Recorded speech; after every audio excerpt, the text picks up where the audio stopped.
Hi everyone, ఇది mutton తిల్లి అండి. దీన్ని మనం ఫస్ట్ హాట్ వాటర్లో పసుపు ఉప్పు వేసి ఒక పొంగు వచ్చేదాకా ఇలా పెట్టాలండి. ఉన్న స్మెల్ అంతా పోతుంది. ఇది తింటే మనకి లేడీస్కైనా జెంట్స్కైనా బ్లడ్ బాగా పడుతుందండి. ఈ కర్రీ చూస్తున్నారు కదండి. ఇందాక ఆల్రెడీ మనం హాట్ వాటర్లో వేసుకున్నాం కదండి తిల్లిని. ఇలా తిల్లిని ఇప్పుడు మనం క్లీనింగ్ చేస్తున్నాము. ఇలా తిల్లి పైన ఇలా ఒక పొర కింద ఉంటుంది, అదంతా మనం తీసుకొని చాలా నీట్గా క్లీన్ చేసుకోవాలి. ఇలా పొర అంతా తీసేసి బాగా క్లీన్ చేసుకొని తర్వాత పీసెస్ కింద కట్ చేసుకొని మనం కర్రీ ప్రిపేర్ చేసుకోవాలండి. కనిపిస్తుంది కదండి ఇక్కడ పొర. మటన్ తిల్లిని మనం బాగా శుభ్రంగా క్లీన్ చేసుకున్న తర్వాత ఇలా పీసెస్ కింద కట్ చేసుకొని పెట్టుకోవాలండి.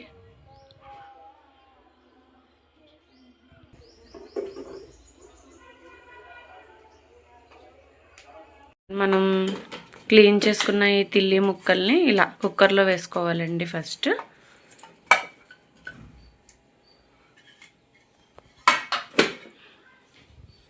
కుక్కర్లో వేసుకున్న తర్వాత ఉప్పు, కొంచెం పసుపు, కారం,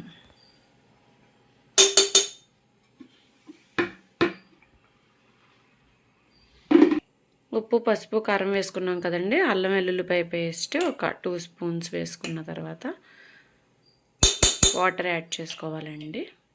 ఒక 1/2 గ్లాస్ వాటర్ వేసుకోవాలి.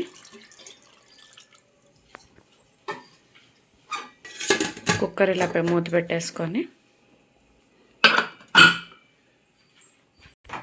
స్టవ్ వెలిగించి కుక్కర్ పెట్టేసుకోవాలి. ఒక 3 విజిల్స్ వచ్చేదాకా ఉంచాలండి. మనం 3 విజిల్స్ సరిపోతాయి.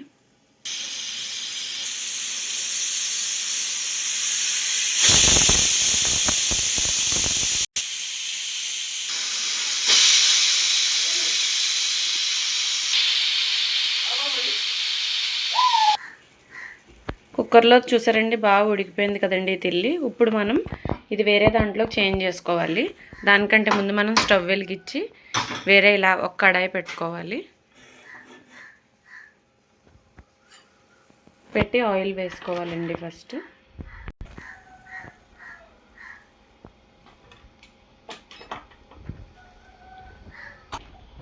ఆయిల్ బాగా వేడైంది కదండి. ఇప్పుడు కుక్కర్లో మనం ఏదైతే ఉందో కర్రీ, అది మొత్తం ఆ తిల్లిని మొత్తం మనం ఈ కడాయిలో వేసేసుకోవాలి. దీన్ని మనం బాగా దగ్గరికి అయ్యేంత వరకు ఉంచాలండి ఫ్రై కింద.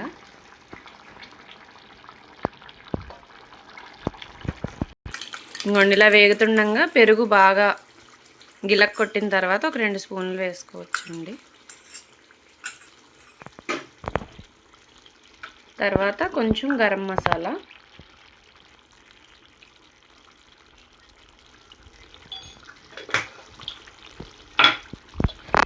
కొంచెం కొత్తిమీర.